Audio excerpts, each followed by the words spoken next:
밤중에 갑자기 다리에 찾아오는 그 찢어질 듯한 고통. 이건 정말 겪어보지 않은 사람은 절대 알 수 없죠. 만약 이것이 단순한 근육 경련이 아니라 당신의 생명을 위협하는 마지막 경고라면 어떻게 하시겠습니까? 지금 이 순간에도 수많은 분들이 이 신호를 놓치고 계시는데 오늘 이 한 편의 영상이 여러분의 생명을 구할 수도 있습니다. 저는 서울대학교 의과대학을 졸업하고 35년간 응급의학과에서 근무해온 최민수 교수입니다. 지금까지 수천 명의 환자를 진료하며 확인한 충격적인 사실들을 오늘 여러분께 모두 공개하겠습니다. 본격적인 오늘의 건강 이야기를 전해드리기 전에 채널 구독과 영상의 좋아요 버튼 한 번씩 꼭 부탁드리겠습니다. 여러분은 어디에서 이 영상을 보고 계신가요? 댓글로 여러분이 어디서 이 영상을 보고 계신지도 꼭 알려주세요. 지난주 새벽 3시 응급실로 실려온 68세 박정희 할머니의 이야기부터 시작하겠습니다. 할머니는 평소 건강하게 지내시던 분이었는데 한 달 전부터 밤마다 다리에 쥐가 나기 시작했다고 하셨습니다. 처음에는 나이가 들어서 그런가 보다 하고 대수롭지 않게 여기셨죠. 그런데 그날 밤 평소보다 훨씬 심한 쥐가 오른쪽 다리에 났고 아침이 되어도 통증이 사라지지 않았습니다. 더 심각한 건 다리가 부어오르기 시작했다는 점이었어요. 할머니의 며느리가 이상하다 싶어 병원으로 모시고 왔는데 검사 결과는 충격적이었습니다. 깊은 정맥 혈전증이었거든요. 다리 혈관에 피떡이 생긴 상태였는데 만약 이 혈전이 폐로 올라갔다면 폐색전증으로 즉사할 수도 있는 위험한 상황이었습니다. 다행히 조기에 발견해서 혈전용의 치료를 시작할 수 있었고 현재는 완전히 회복되어 건강하게 지내고 계십니다. 할머니는 퇴원하시면서 이런 말씀을 하셨어요. 그냥 다리에 쥐가 나는 것뿐이라고 생각했는데 이게 이렇게 무서운 병의 신호였다니 정말 몰랐다고 말이죠. 만약 며느리가 병원에 가자고 하지 않았다면 어떻게 되었을지 생각만 해도 아찔하다고 하시더라고요. 여러분도 혹시 이런 경험 있으시지 않나요? 밤에 자다가 갑자기 다리에 칼로 찌르는 듯한 통증이 와서 비명을 지르며 잠에서 깬 적 말입니다. 대부분의 분들이 단순히 나이가 들어서 혹은 피곤해서 그런 거라고 생각하고 넘어가시는데 사실 이것은 우리 몸이 보내는 매우 중요한 경고 신호일 수 있습니다. 오늘 이 영상을 끝까지 보시면 다리 쥐가 언제 위험한 신호인지 정확히 알 수 있고 쥐가 났을 때 3초 만에 통증을 멈추게 하는 놀라운 응급처치법도 배워가실 수 있을 겁니다. 지금 바로 좋아요 버튼을 눌러주시고 구독도 함께 해주세요. 여러분의 작은 클릭 하나가 더 많은 분들에게 생명을 구하는 정보를 전달하는 데 큰 도움이 됩니다. 그럼 이제 다리 쥐가 왜 생기는지 그리고 언제 병원에 가야 하는지부터 차근차근 알아보겠습니다. 우선 다리에 쥐가 나는 이유는 생각보다 다양합니다. 가장 흔한 원인은 근육의 과도한 사용이에요. 평소에 운동을 안 하시던 분이 갑자기 오래 걸으시거나 계단을 많이 오르내리시면 근육에 피로물질이 쌓이면서 경련이 생길 수 있거든요. 실제로 작년 봄에 72세 정명순 어르신이 손자와 함께 등산을 다녀온 후 밤새도록 다리쥐로 고생하신 적이 있어요. 평소에는 집 근처 공원에서 가볍게 산책만 하시던 분이었는데 손자가 놀러와서 함께 북한산을 올라가셨거든요. 그날 밤부터 사흘 동안 계속 다리에 쥐가 나서 잠을 제대로 이루지 못하셨다고 하시더라고요. 근육이 갑작스러운 운동량에 적응하지 못해서 생긴 일이었어요. 두 번째는 수분과 전해질 부족입니다. 우리 몸에는 나트륨, 칼륨, 마그네슘, 칼슘 같은 전해질이 균형을 이루고 있어야 근육이 정상적으로 수축하고 이완할 수 있어요. 여름에 땀을 많이 흘리거나 물을 충분히 마시지 않으면 이 균형이 깨져서 쥐가 날 수 있습니다. 특히 우리 연세가 되면 목이 마른다는 느낌이 둔해지거든요. 젊을 때처럼 갈증을 잘 느끼지 못해서 자연스럽게 물 섭취량이 줄어들어요. 거기에 밤에 화장실 가기 싫어서 일부러 물을 적게 마시는 분들도 많으시죠. 이런 분들이 여름철에 에어컨이 있는 실내에서 하루 종일 계시다가 갑자기 더운 곳에 나가시면 몸에서 급격히 땀이 나면서 전해질 불균형이 생기기 쉬워요. 작년 여름에 65세 김영호 씨가 이런 경우셨어요. 평소에 하루에 물을 한 컵 정도밖에 안 드시던 분이었는데 어느 무더운 날 시장에서 1시간 정도 장을 보고 오신 후부터 밤마다 다리에 쥐가 나기 시작했거든요. 병원에서 혈액 검사를 해보니 칼륨과 마그네슘 수치가 정상보다 훨씬 낮았어요. 충분한 수분 섭취와 전해질 보충을 시작한 후에야 증상이 사라졌죠. 세 번째는 혈액순환 장애입니다. 당뇨병이나 고혈압, 말초혈관 질환이 있으신 분들은 다리로 가는 혈류가 원활하지 않아서 근육이 산소 부족 상태가 되기 쉬워요. 이때 근육이 갑자기 수축하면서 심한 통증을 유발할 수 있습니다. 당뇨병을 앓고 계신 70세 이순자 할머니의 경우가 대표적이에요. 당뇨 진단을 받으신 지 15년 정도 되셨는데 최근 몇 년 사이에 다리 쥐가 자주 나기 시작했다고 하시더라고요. 검사 결과 말초혈관에 동맥경화가 상당히 진행되어 있었어요. 혈관이 좁아져서 다리 근육으로 가는 혈액과 산소 공급이 부족해진 상태였거든요. 혈당 조절을 더 철저히 하시고 혈관 확장제를 복용하기 시작한 후에는 쥐가 나는 빈도가 많이 줄어들었어요. 네 번째는 약물의 부작용이에요. 이뇨제나 일부 고혈압 약물, 콜레스테롤 약물 중에는 전해질 균형을 깨뜨려서 쥐를 유발할 수 있는 것들이 있거든요. 새로 약을 바꾸신 후에 쥐가 자주 나기 시작했다면 반드시 담당 의사와 상의하셔야 합니다. 얼마 전에 63세 장성호 씨가 이런 경험을 하셨어요. 고혈압 약을 오랫동안 복용하고 계셨는데 혈압 조절이 잘 안 되어서 의사가 약을 바꿔 드렸거든요. 새로운 약을 복용하기 시작한 지 일주일 정도 지나면서부터 밤마다 다리에 쥐가 나기 시작했어요.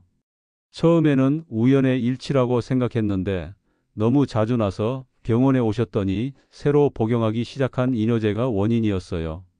이뇨제가 소변을 통해 나트륨과 함께 칼륨도 빼내면서 전해질 불균형을 일으킨 거였죠.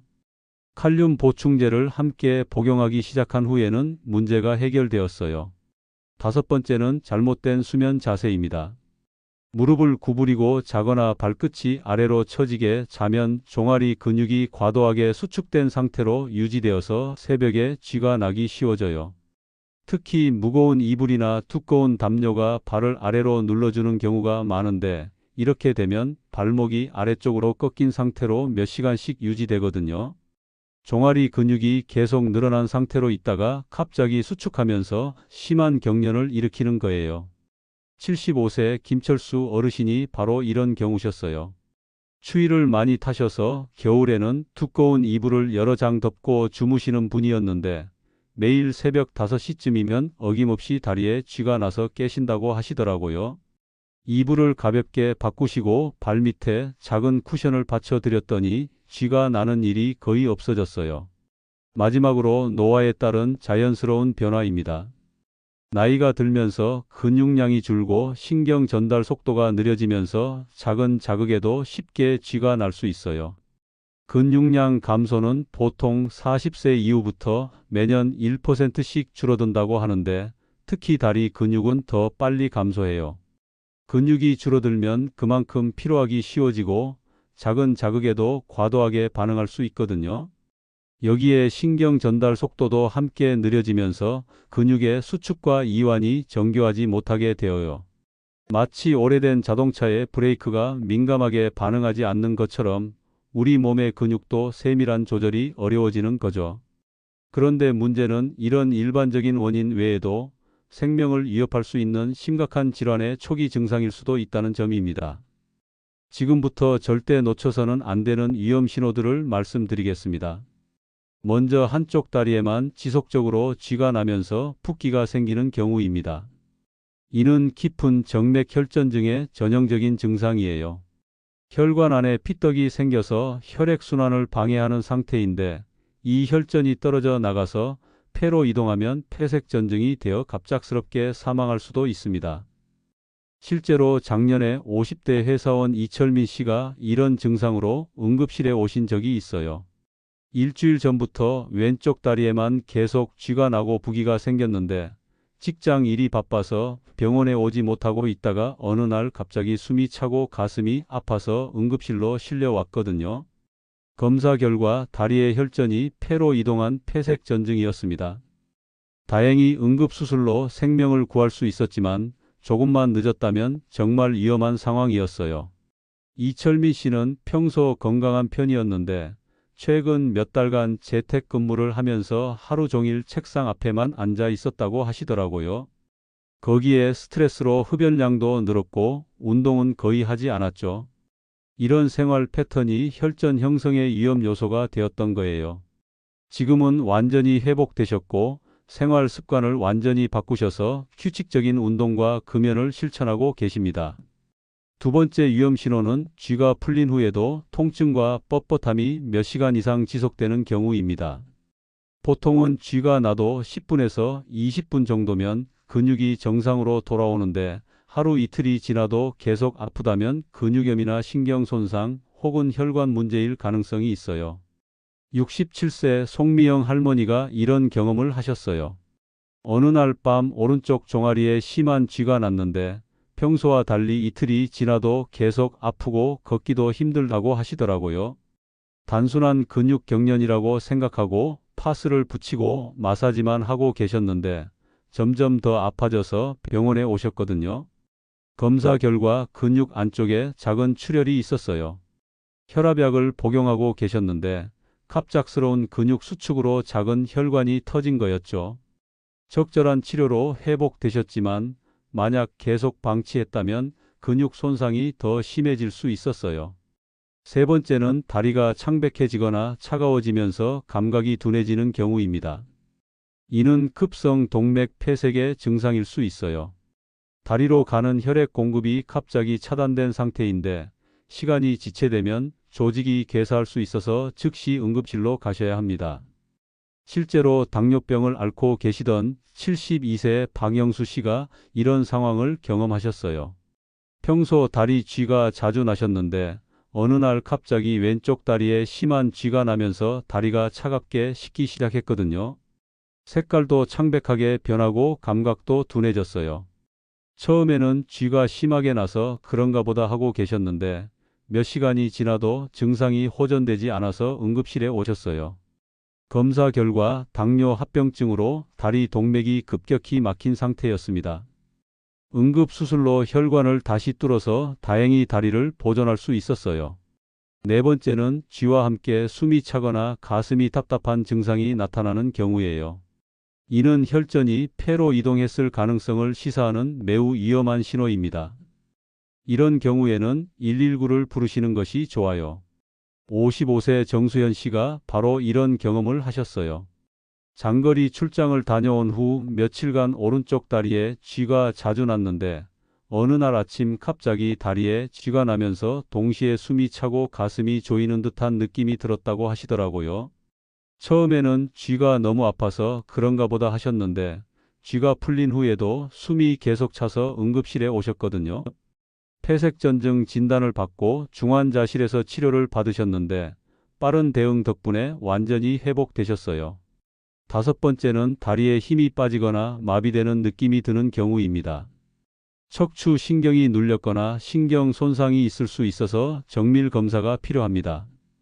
70세 김대한 어르신이 이런 증상으로 오셨던 적이 있어요.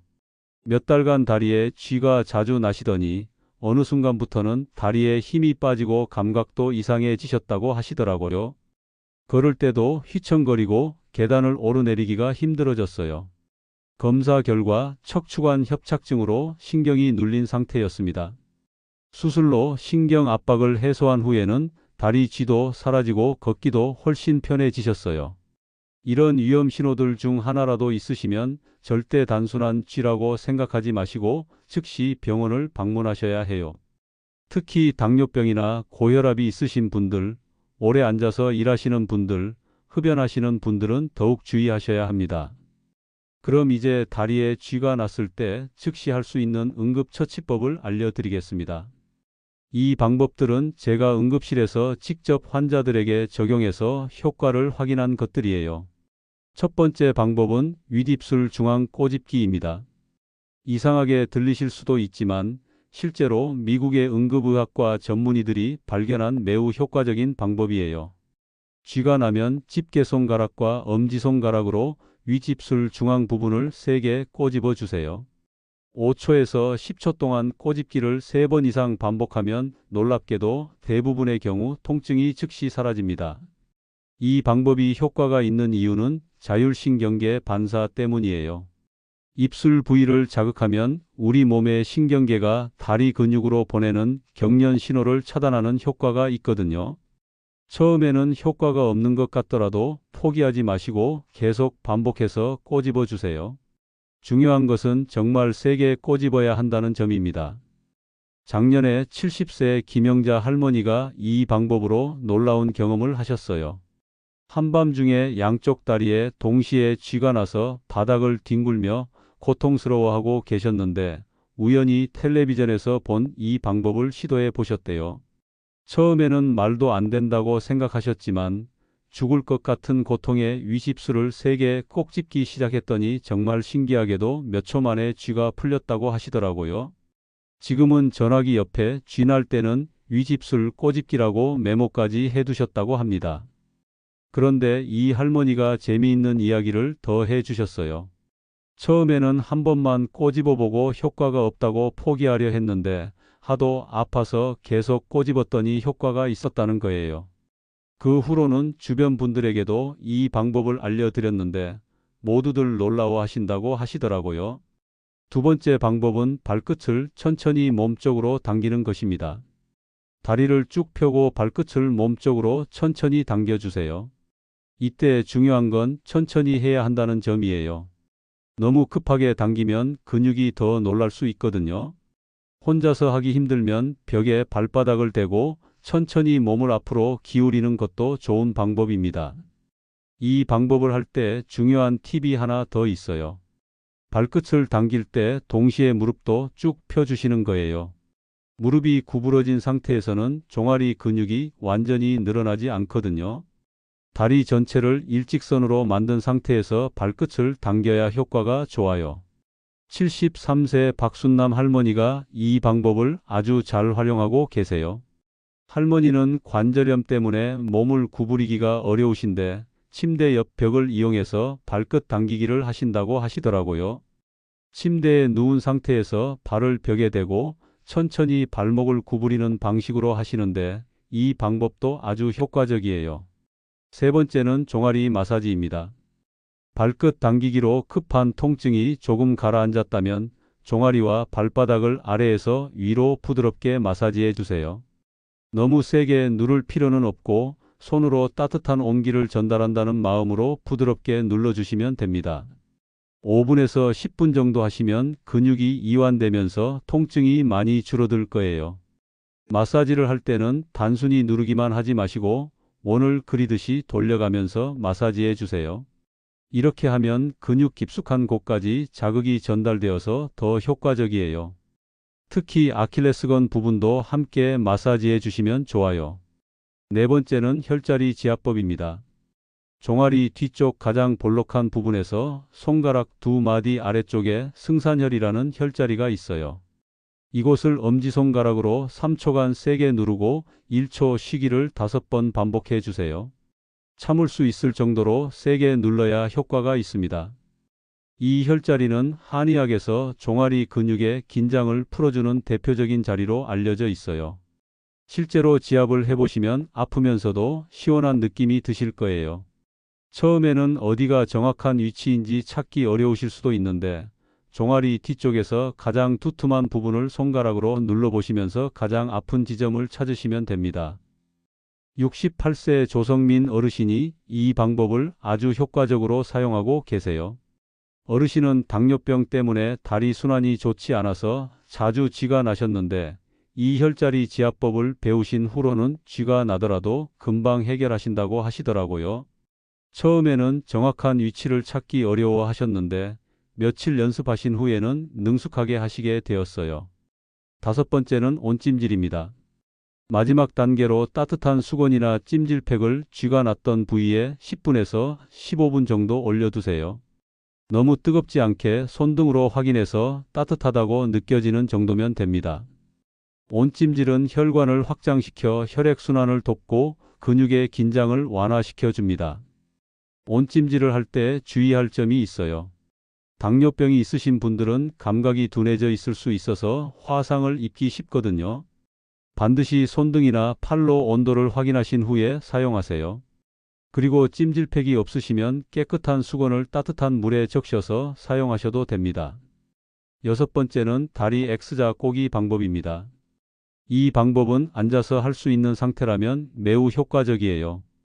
바닥에 무릎을 꿇고 앉으신 후 무릎은 바닥에 붙인 상태에서 발목과 발 부분만 교차시켜 X자 형태로 만들어 주세요. 이렇게 30초 정도 있으시면 종아리 근육이 자연스럽게 압박되면서 혈액순환이 개선되어 쥐가 풀립니다. 이 방법의 원리는 간단해요. 다리를 교차시키면서 근육에 적절한 압박을 가하게 되는데 이때 혈액순환 패턴이 바뀌면서 경직된 근육이 이완되는 거예요. 마치 꽉 조인 호스를 살짝 눌렀다 놓으면 물이 더 세게 나오는 것과 같은 원리죠.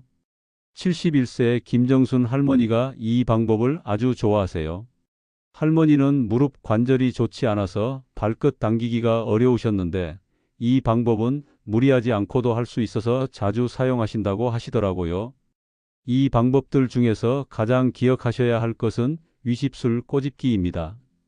누워 계실 때도 움직이기 어려울 때도 언제든지 할 수 있는 방법이거든요. 나머지 방법들은 조금 움직일 수 있을 때 차례대로 시도해 보시면 됩니다. 그런데 더 중요한 것은 애초에 쥐가 나지 않도록 예방하는 것이겠죠. 지금부터 제가 개인적으로 제 가족들에게도 추천하는 예방법들을 알려드리겠습니다. 첫 번째는 올바른 수면 자세를 유지하는 것입니다. 잠잘 때 무릎을 쭉 펴고 다리를 편안하게 뻗으세요. 발끝이 아래로 꺾이지 않게 하는 것이 중요해요. 발 밑에 작은 쿠션이나 접은 수건을 받쳐주면 혈액이 심장 쪽으로 잘 돌아가서 도움이 됩니다. 특히 옆으로 누워서 주무시는 분들은 다리 사이에 베개를 끼우시는 것이 좋아요. 이렇게 하면 골반과 다리가 자연스러운 정렬을 유지할 수 있어서 근육에 무리가 가지 않거든요. 74세 이영희 할머니가 이 방법으로 큰 변화를 경험하셨어요. 할머니는 평생 웅크리고 자는 버릇이 있으셨는데 거의 매일 밤 다리쥐로 고생하셨거든요. 수면 자세를 바꾸신 지 일주일 만에 쥐가 나는 횟수가 확연히 줄어들었다고 하시더라고요. 두 번째는 잠자리에 들기 전 간단한 스트레칭입니다. 5분만 투자해서 가볍게 다리 스트레칭을 해보세요. 벽에 손을 대고 한쪽 다리를 뒤로 쭉 뻗어 종아리를 늘려주거나 의자에 앉아 발끝을 천천히 몸쪽으로 당기는 동작을 각각 30초씩 해주시면 됩니다. 침대에 누워서 발목을 시계 방향, 반시계 방향으로 돌리는 것도 좋아요. 스트레칭을 할 때는 절대 무리하지 마세요. 살짝 당긴다는 느낌이 들 정도로만 하시면 충분해요. 너무 세게 하면 오히려 근육에 손상을 줄 수 있거든요. 69세 박태준 어르신이 이 방법을 꾸준히 실천하고 계세요. 어르신은 젊었을 때 육체 노동을 많이 하셔서 다리 근육이 자주 뭉치고 쥐도 자주 나셨는데 매일 저녁 스트레칭을 하신 후로는 다리가 훨씬 편해지셨다고 하시더라고요. 세 번째는 충분한 수분 섭취입니다. 하루에 1.5리터에서 2리터 정도의 물을 천천히 나누어 마시세요. 취침 2시간 전부터는 조금씩 줄이시는 것이 야간 화장실 가는 횟수를 줄이는 데 도움이 됩니다. 전해질 보충을 위해서는 바나나, 시금치, 감자, 유제품, 견과류 같은 음식을 드시는 것이 좋아요. 물을 마실 때는 한 번에 많이 마시지 마시고 조금씩 자주 마시는 것이 좋아요. 한 번에 많이 마시면 소변으로 바로 배출되어서 효과가 떨어지거든요. 컵에 물을 받아두시고 1시간에 한 번씩 몇 모금씩 드시는 습관을 만들어 보세요. 70세 최순자 할머니가 이 방법으로 놀라운 변화를 경험하셨어요. 할머니는 화장실 가기 싫어서 하루에 물을 한두 컵 정도밖에 안 드셨는데 매일 밤 다리쥐로 고생하셨거든요. 수분 섭취량을 늘리신 후 일주일 만에 쥐가 나는 일이 거의 없어졌다고 하시더라고요. 네 번째는 규칙적인 활동입니다. 1시간마다 한 번씩 일어나서 간단한 다리 펌프 운동을 해보세요. 발끝을 위아래로 10에서 20회 움직이는 것만으로도 종아리 근육에 자극을 주어 혈액순환에 큰 도움이 됩니다. 특히 텔레비전을 보시거나 책을 읽으실 때도 발목 운동을 함께 하시면 좋아요. 의식적으로 발가락을 움직이거나 발목을 돌리는 것만으로도 혈액순환이 개선되거든요. 65세 김명수 씨가 이 방법을 아주 잘 실천하고 계세요. 은퇴 후 집에서 많은 시간을 보내시는데 타이머를 맞춰 두시고 1시간마다 일어나서 집 안을 한 바퀴 돌거나 간단한 다리 운동을 하신다고 하시더라고요. 다섯 번째는 복용 중인 약물을 점검하는 것입니다. 특히 고혈압 약이나 이뇨제, 콜레스테롤 약을 드시고 계시다면 복용 시기와 쥐가 나는 시기가 겹치는지 확인해 보세요. 의심스러우시면 절대 임의로 약을 중단하지 마시고 담당 의사와 상의하셔야 해요. 약물 부작용으로 인한 쥐는 생각보다 흔해요. 특히 이뇨제는 소변을 통해 나트륨과 함께 칼륨, 마그네슘 같은 중요한 전해질도 함께 배출시키거든요. 이런 경우에는 전해질 보충제를 함께 복용하거나 약물을 다른 계열로 바꾸는 것만으로도 문제가 해결될 수 있어요. 여섯 번째는 잠자리 환경을 따뜻하게 유지하는 것입니다. 특히 겨울철에는 다리가 차가워지면 쥐가 더 잘 나거든요. 전기장판을 사용하시거나 따뜻한 양말을 신고 주무시는 것도 도움이 됩니다. 단, 양말이 너무 꽉 조이면 오히려 혈액순환을 방해할 수 있으니 느슨한 것을 선택하세요. 일곱 번째는 취침 전 따뜻한 목욕이나 족욕입니다. 잠자리에 들기 전 10분 정도 따뜻한 물에 발을 담그시거나 샤워를 하시면 혈액순환이 좋아져서 쥐 예방에 도움이 됩니다. 물 온도는 너무 뜨겁지 않게 40도 정도로 맞추시는 것이 좋아요. 족욕을 하실 때는 발목까지 잠길 정도로 물을 받으시고 발가락을 움직이거나 발목을 돌리면서 하시면 더 효과적이에요. 여덟 번째는 금연과 금주입니다. 흡연과 과음은 혈액순환을 방해해서 쥐가 나기 쉬운 환경을 만들어요. 특히 니코틴은 혈관을 수축시켜서 다리로 가는 혈류를 감소시키거든요. 이런 예방법들을 꾸준히 실천하시면 밤중에 갑자기 찾아오는 다리 쥐로부터 상당 부분 자유로워지실 수 있을 거예요. 그런데 여기서 주의하셔야 할 점이 하나 있습니다. 바로 건강보조식품과 술을 함께 드시는 것인데요. 많은 분들이 건강을 위해 영양제를 드시면서도 동시에 음주를 즐기시는 경우가 있어요. 특히 간에 부담을 줄 수 있는 특정 성분의 건강보조식품과 알코올이 결합되면 간 해독 기능에 과부하가 걸려서 심각한 간 손상을 유발할 수 있습니다. 실제로 작년에 60대 남성분이 간에 좋다는 건강보조식품을 꾸준히 드시면서도 매일 소량의 음주를 계속하다가 급성 간부전으로 중환자실에 입원하신 적이 있어요. 처음에는 별다른 증상이 없었지만 어느 날 갑자기 황달과 심한 피로감을 호소하며 응급실로 오셨거든요. 건강을 위한 노력이 오히려 독이 될 수 있다는 사실을 꼭 기억하시고 궁금한 점이 있으시면 반드시 전문가와 상의하세요. 이분의 경우 간에 좋다고 알려진 밀크시슬 추출물을 고농도로 복용하면서 동시에 매일 소주 한두 잔씩 드셨는데 두 가지가 상호작용을 일으켜서 간에 큰 부담을 준 것으로 추정됩니다. 다행히 조기에 발견해서 적극적인 치료로 회복되셨지만 몇 달간 고생하셨어요. 마지막으로 절대 하시면 안 되는 것들도 말씀드리겠습니다. 첫째, 쥐가 나면 무작정 세게 주무르는 것입니다.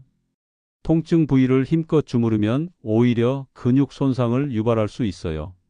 앞서 알려드린 것처럼 천천히 발끝을 당기고 부드럽게 마사지하는 것이 중요합니다.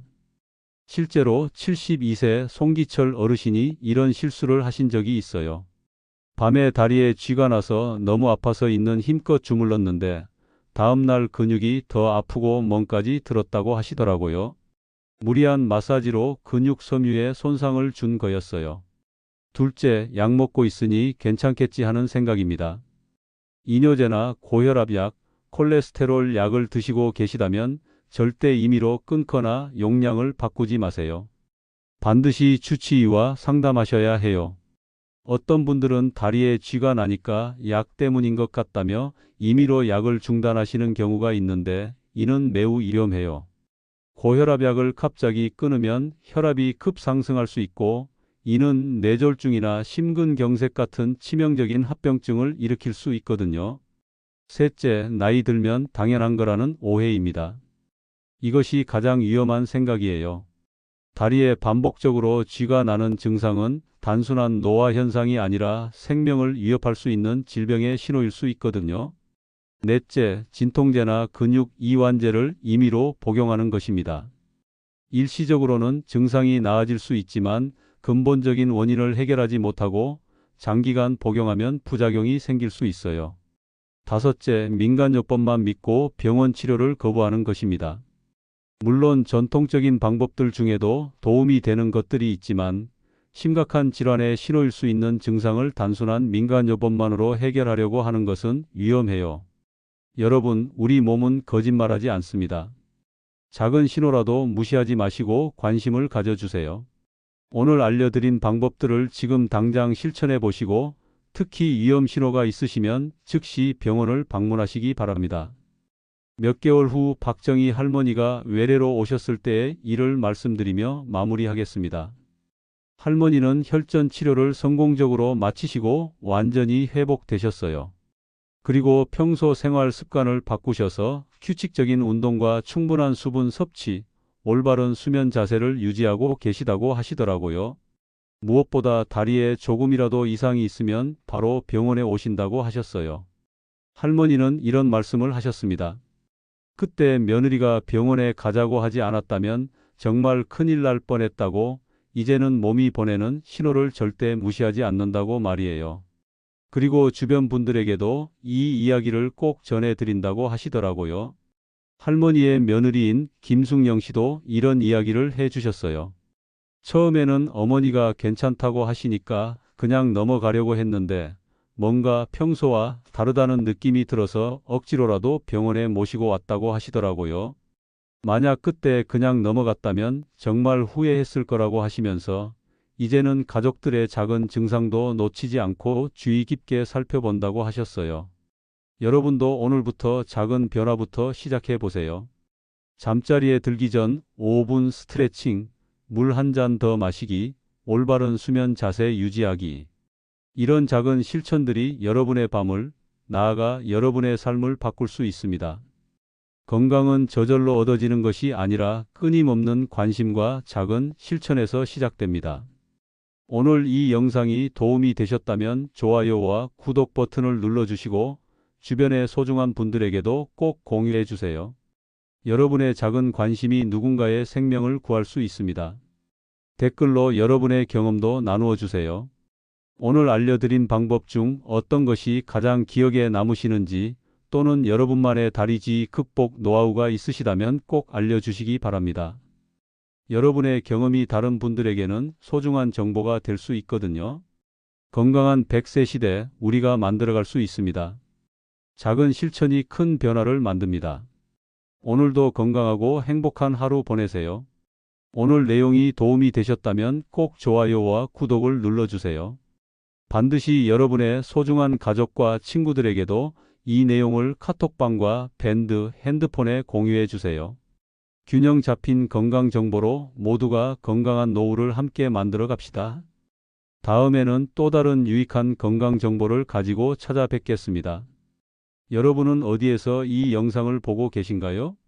댓글로 여러분이 어디서 이 영상을 보고 계신지도 꼭 알려주세요. 오늘 강의가 도움이 되셨다면 구독과 좋아요, 알림 설정으로 다음 영상도 놓치지 마세요. 감사합니다. 오늘도 건강한 하루 되시길 바랍니다.